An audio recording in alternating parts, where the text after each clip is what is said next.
we were discussing about the blood, and today in this video we will discuss about the blood groups, means how many types of blood groups are there and why we said that these blood groups are named so, that is A, B, AB and O. तो 4 different blood groups के बारे में आज हम यहाँ पर study करेंगे. So first of all, blood groups.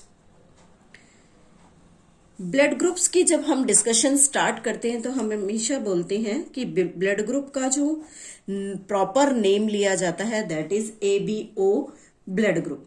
ABO में 4 डिफरेंट टाइप्स के ब्लड ग्रुप्स प्रेजेंट होते हैं, जिसमें हम simply A, B, both A and B together that is AB and O. 4 types के ब्लड ग्रुप को डिस्कस करते हैं. तो सबसे पहले हम बात करेंगे कि किसी भी स्पेसिफिक ब्लड ग्रुप को उसके नाम से क्यों बोला जाता है. तो उसके लिए कुछ कंडीशंस होती हैं, जैसे एंटीजन. एंटीजन क्या है?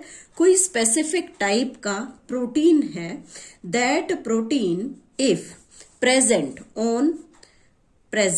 ऑन सरफेस ऑफ आरबीसी, अगर वो आरबीसी के सरफेस पर प्रेजेंट है तो उसे हम एग्लूटिनोजन कहते हैं. एग्लूटिनोजन मीन्स ऐसा एंटीजन या ऐसा प्रोटीन जो आरबीसी के सरफेस पर प्रेजेंट होगा उसे एग्लूटिनोजन कहते हैं.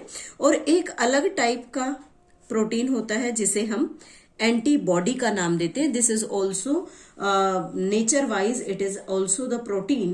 तो यहाँ पर जो एंटीबॉडी है ये सीरम में प्रेजेंट होती है. It is present in the serum. Serum हमने लास्ट में डिस्कस किया था कि जिस प्लाज्मा में फाइब्रिनोजन नहीं होता उसे हम सीरम कहते हैं. उसे यहाँ पर एग्लूटिनाइन कहते हैं.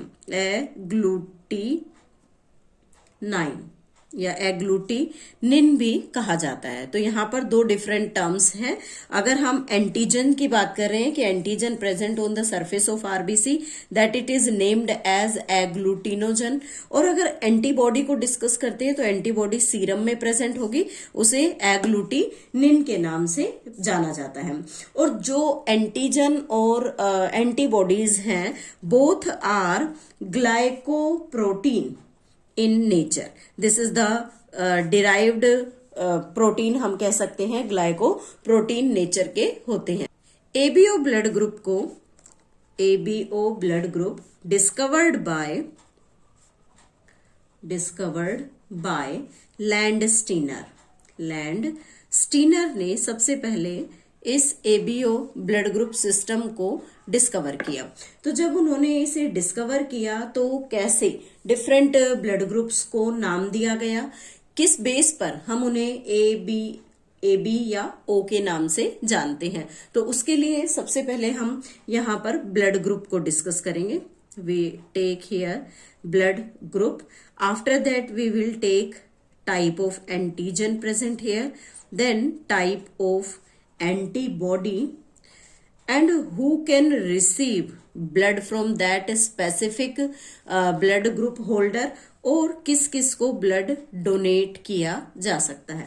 तो इन सभी चीजों के बारे में हम यहाँ पर डिस्कस करेंगे. जैसे जब हम बात करते हैं कि अगर किसी पर्सन का ब्लड ग्रुप ए है तो उसकी ब्लड के अंदर यानी कि आरबीसी के सरफेस पर ए नाम का एंटीजन प्रेजेंट होगा. If we take the blood group B, then that person have the antigen B. B antigen उसके आरबीसी के सरफेस पर प्रेजेंट होगा. अगर किसी पर्सन का ब्लड ग्रुप AB है तो उसमें दोनों एंटीजन्स प्रेजेंट होंगे. A एंटीजन भी होगा और B एंटीजन. और if a person having the O blood group then उसके पास कोई भी एंटीजन प्रेजेंट नहीं होगा.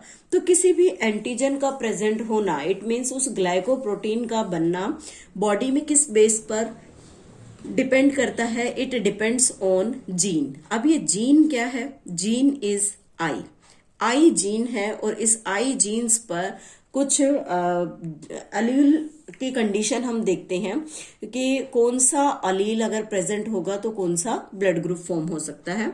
जैसे ये हम 10th क्लास में भी डिस्कस कर चुके हैं एक बार कि IA, this is the allele, IB, it is the second allele, and IO, या हम इसे स्मॉल आई से भी रिप्रेजेंट करते हैं। तो ये तीन जो है ये हैं अलील्स जो क्या करते हैं, स्पेसिफिक प्रोटीन की फॉर्मेशन करने में हेल्प करेंगे। एक तरह से हम इन्हें जीन भी कह सकते हैं। तो यहाँ पर अगर कोई IA कंडीशन वाला पर्सन है जिसकी बॉडी में IA अलील प्रेजेंट है, then it can form the antigen A. If has IB, then it can form antigen B. If both present together in a person, then it can form AB blood group or AB antigen. और IO, it means उसके पास कोई भी antigen नहीं होगा, means उसके पास कोई भी स्पेसिफिक प्रोटीन बनाने का अलील प्रेजेंट नहीं है। अब बात करते हैं एंटीबॉडी के बारे में। एंटीबॉडी जैसा कि हमने अभी पढ़ा ग्लाइकोप्रोटीन नेचर की होती है।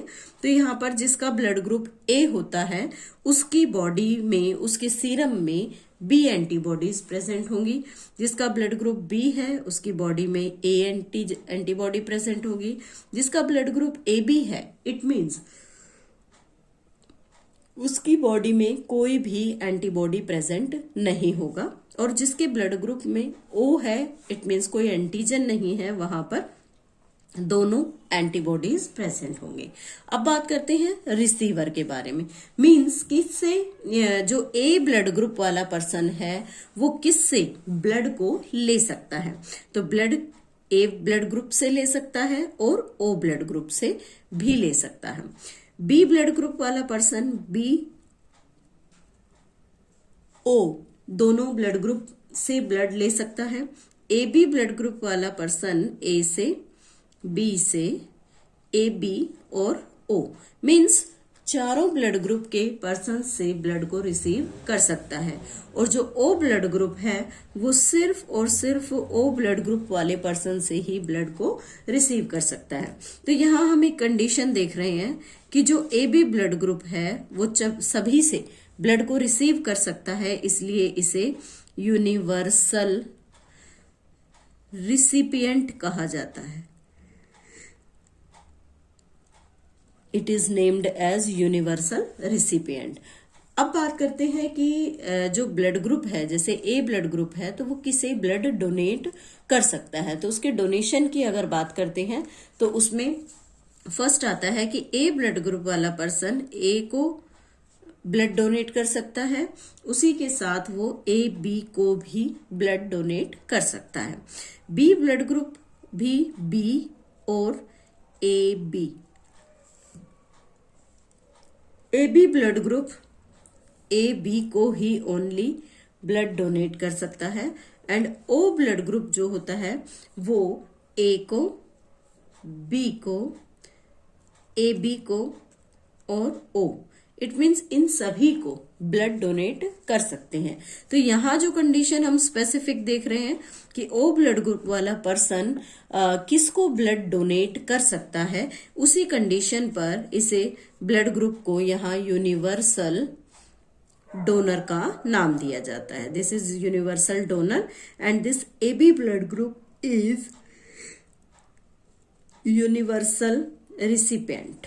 These are the two important conditions for the blood group, which one is universal donor and which one is universal recipient. Next हम बात करते हैं RH factor के बारे में। RH factor. This RH factor is first of all discovered by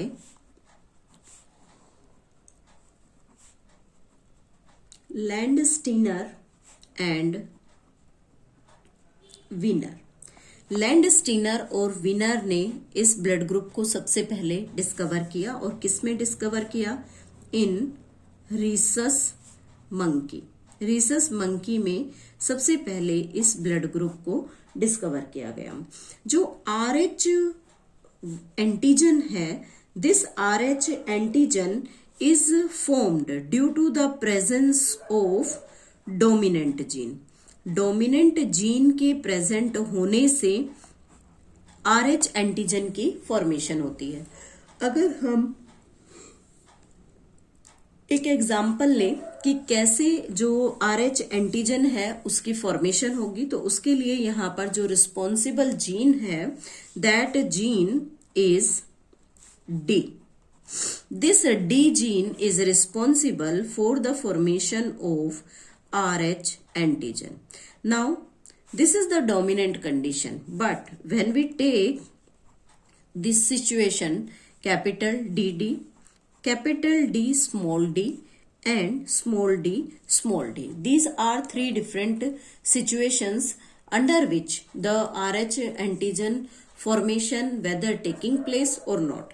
तो यहाँ पर जो डी है इसमें दोनों जीन डोमिनेंट है। इट मीन्स जिस पर्सन की बॉडी में ये दोनों डोमिनेंट कंडीशन प्रेजेंट होगी उस पर्सन की बॉडी में एंटीजन की फॉर्मेशन होगी, और जब एंटीजन वहां पर प्रोड्यूस होगा तो हम उस पर्सन को RH पॉजिटिव का नाम देंगे।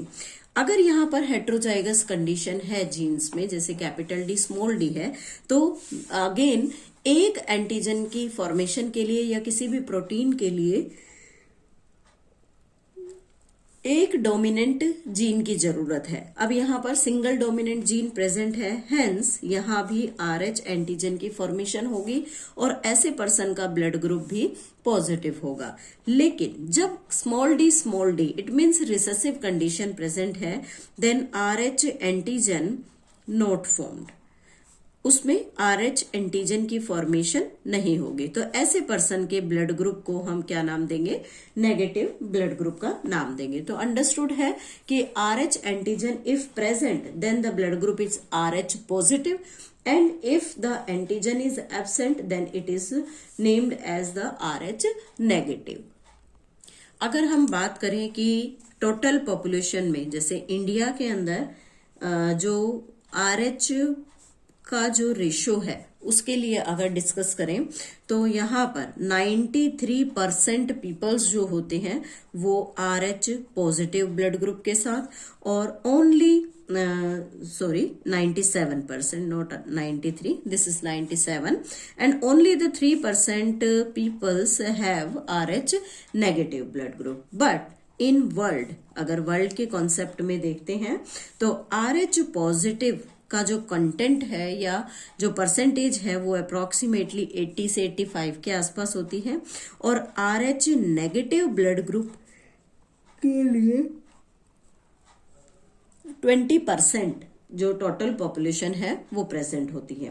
तो इस तरह से RH पॉजिटिव में antibody is absent for this antigen, और RH antibody is also absent in RH negative blood। तो दोनों कंडीशन है। अगर RH पॉजिटिव ब्लड ग्रुप है तो उसमें एंटीबॉडी एब्सेंट होगी, एंटीबॉडी एब्सेंट, और अगर RH नेगेटिव ब्लड है तो भी उसके अंदर एंटीबॉडी एब्सेंट होगी, एंटीबॉडी ऑल्सो एब्सेंट। तो इन दोनों कंडीशंस में हम क्या देख सकते हैं कि कैसे जो ब्लड ग्रुप है RH फैक्टर है वो बॉडी के अंदर प्रेजेंट होता है। तो लास्ट में हमने अभी स्टडी किया था कि RBC सरफेस पर जो प्रोटीन प्रेजेंट होता है, सरफेस प्रोटीन जिसे हमने एग्लूटिनोजन का नाम दिया था, वो RBC पर बनने वाला जो प्रोटीन है वो I जीन से कंट्रोल किया जाता है, और RH फैक्टर, RH प्रोटीन के बनने की जो फॉर्मेशन है वो D जीन से देखी जाती है। तो अगर किसी पर्सन की बॉडी में I जीन और D दोनों एक साथ प्रेजेंट हों तो उसमें जो ब्लड ग्रुप है वो उसी सेम पॉजिटिव फैक्टर के साथ होगा और सिमिलर ब्लड ग्रुप। जैसे यहाँ हम एक एग्जांपल लेकर शो करते हैं, if the person having IA and with this the genotype is this, then what will happens here? The blood group of person is A, and with positive because one dominant gene is there. अगर हम इसी condition को IA कर दें तो यहां पर उस बंदे का ब्लड ग्रुप क्या होगा, A नेगेटिव होगा। सेम जैसे IA और IB का कॉन्सेप्ट ले लिया, इसी के साथ हमने कैपिटल D स्मॉल d लगा दिया, तो इस पर्सन का ब्लड ग्रुप AB पॉजिटिव कहलाएगा और IB और उसके साथ अगर हम रिसेसिव जीन्स रख देते हैं तो ब्लड ग्रुप यहाँ पर नेगेटिव हो जाएगा। तो इस तरह से हर ब्लड ग्रुप के अंदर हम देख सकते हैं कि दोनों तरह के फैक्टर्स प्रेजेंट होते हैं, पॉजिटिव भी फैक्टर होता है और नेगेटिव फैक्टर्स भी प्रेजेंट होते हैं। So this is all about the RH factor as well as the different types of the blood group. In the next video we will discuss about the RH incompatibility, means RH factor से related जो problems create होती हैं, अगर उनकी mismatching होती है तो वो प्रॉब्लम्स क्या है।